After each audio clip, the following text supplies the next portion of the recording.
Gamot sa butika.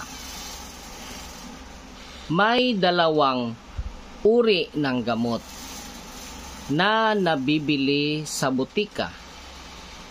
Una ay gamot na may reseta.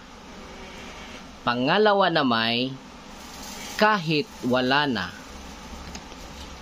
Gamot na may reseta, doktor ang may dikta. Gamot sa mga sakit na malubhat, malala na. Hindi pwedeng gamitin kung pahintulot ng doktor ay di kamtin, pagkat lalo lang magdudulot sakit karamdaman natin. Gamot na walang reseta ay marami sa butika. Kahit sino sa atin ay maaaring bumili at makakuha.